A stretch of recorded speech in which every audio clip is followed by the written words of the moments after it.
ఒరే మనోజ్, నా పద్మతో మాట్లాడే అవకాశం దొరికితే ఎక్కడి నుండో వచ్చి డిస్టర్బ్ చేస్తావా? నిన్ను అన్నయ్య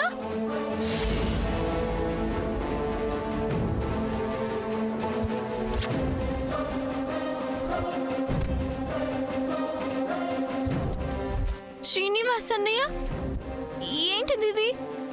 ఏం చేస్తున్నావు? కొంప తీసి ఈ రాయి తీసుకువెళ్ళి ఆ మనోజ్ తల మీద కొట్టి మనోజ్ తల బ్రేక్ చేస్తావా? ఈ సిచ్యువేషన్ కి ఎమోషన్ ఓకే, కానీ ఆ మనోజ్ తల పగలగొట్టడానికి టైం ఇది కాదు. నీ ఆవేశం పక్కన పెట్టి ముందు దాని కింద పడి.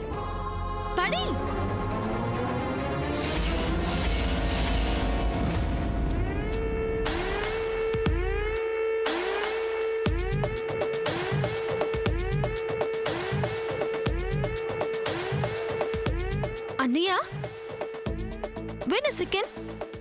అయినా మనం గుడిలో కలవాలని ప్లాన్ చేసిన విషయం మనోజ్కి ఎలా తెలిసింది?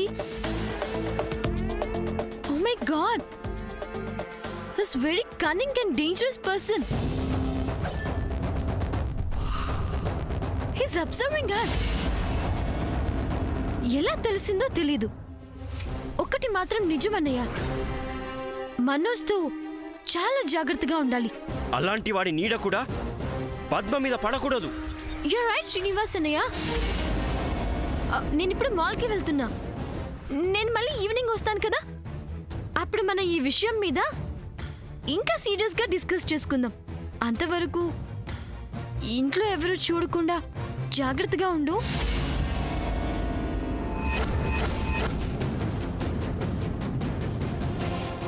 పద్మావతి నా జీవితం.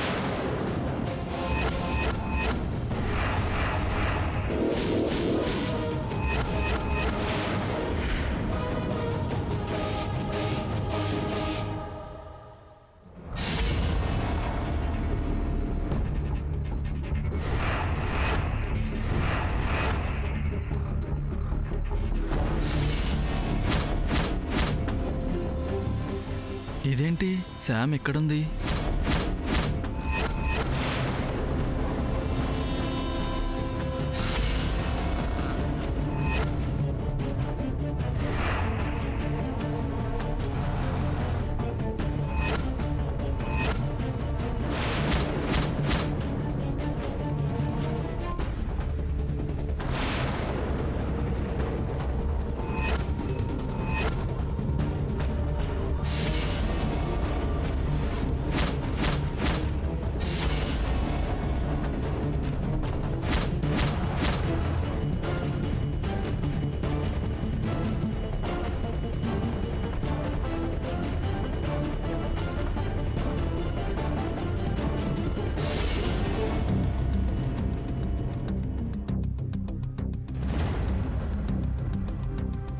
శామ్, ఎక్కడేం చేస్తున్నావు?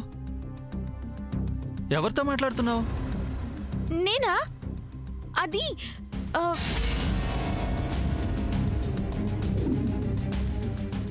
ఎవరో చిన్న పాప తనని ఫ్రెండ్ దగ్గరికి వెళ్ళనివ్వడం లేదని ఏడుస్తుంటే ఏడవకు అని చెప్తున్నాను. చిన్న పాప?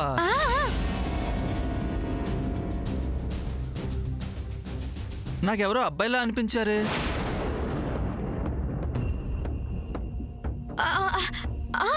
బయటికి అలానే కనిపిస్తారు, లోపల నుంచి లిటిల్ గర్ల్స్ లా ఉంటారు. ఏం మాట్లాడుతున్నావు? నాకేం అర్థం కావట్లేదు. డోంట్ వరీ చంద్ర, అర్థమయ్యే వాళ్ళకి అర్థమవుతుంది. పద మరి, టైం అవుతుంది. మనం మాల్కి వెళ్దామా? ఇవాళ చాలా వర్క్ ఉంది. మాల్కి కాదు శామ్, బావగారికి అదే మనోజ్ గారికి తల మీద పెద్ద దెబ్బ తగిలింది, రక్తం కారిపోతుంది.